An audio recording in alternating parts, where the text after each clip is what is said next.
오늘 아침에는 출애굽기 27장 1절에서부터 21절의 말씀을 함께 살펴보겠습니다. 먼저 27장 1절에서부터 8절의 말씀은 하나님께서 제단을 어떻게 만들지에 대한 것들을 말씀해 주고 계십니다.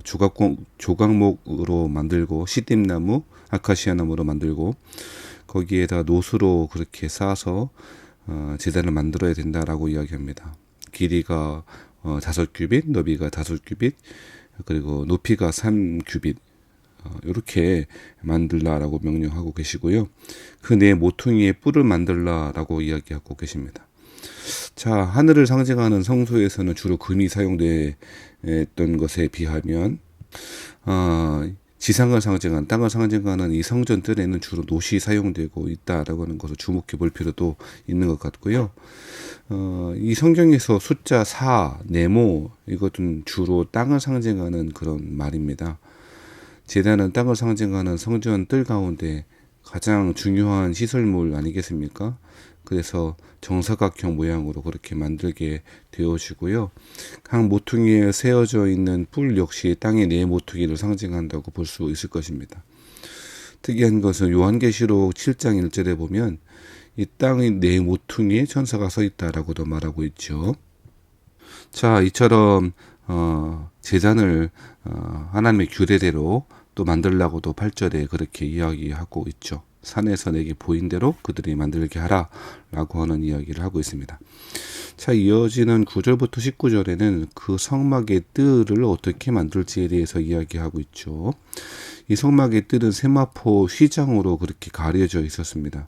높이가 5규빗, 2.5m 정도 될 것이고요. 그러니까 누구나 밖에서 안을 볼 수 없도록 그렇게 만든 구조였죠. 지금도 이스라엘 사람들이 그 성막으로 들어가려면 번제단을 통과하여 그 제단을 통과하여 하나님께 예배하고 하나님 임재를 경험할 수 있도록 그렇게 하고 있는 것이죠. 밖에서는 그 내용들을, 그 광경들을 볼 수 없도록 그 경계를 그렇게 만들고 있다고 볼 수 있습니다. 지금도 하나님께서는 당신의 교회를 그렇게 만들어 가시는 것 아니겠습니까? 마치 세마포 휘장처럼 그 안의 내용을 잘 알 수 없죠. 하지만 성막 뜰 안에 들어왔을 때야 그 하나님이 어떠한 분이셨는지를 경험할 수 있는 것처럼 성막의 뜰을 그렇게 만들라고 이야기하고 있죠. 자, 마지막으로 20절부터 21절의 말씀은 등불을 어떻게 관리해야 될지에 대해서 이야기하고 있습니다.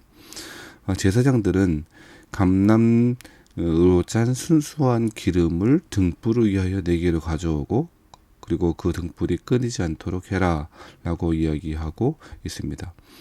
여러분, 이 등불은 무엇을 상징하고 또 이 기름은 어떤 것을 상징하는지 우리는 잘 알 수 있을 것입니다. 먼저 이 등불이라고 하는 것은 그리스도의 빛을 상징한다고 할 수 있을 것입니다. 성소의 이 등불은 세상을 밝히시려고 빛으로 오신 우리 예수님을 상징한다고 볼 수 있겠죠. 구원의 빛으로 우리 가운데 오신 예수님이 바로 이 빛이라 이 등불을 그렇게 상징적으로 보여주고 있는 것이죠.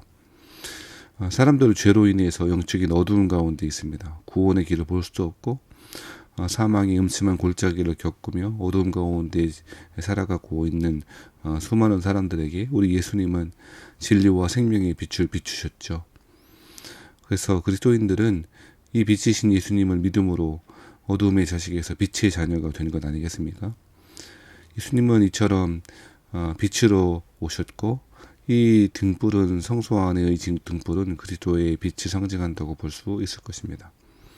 자, 여기에서 그치지 않고 마태복음 5장 14절 말씀에 보면 예수님께서는 너희가 세상의 빛이라 라고도 말씀하셨죠.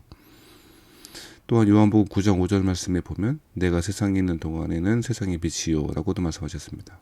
정리해보자면 예수님이 빛이실 뿐 아니라 그리스도인들이, 예수님의 제자들, 그 하나님의 백성들이 세상의 빛이 되어야 한다라고도 해석할 수가 있을 것입니다.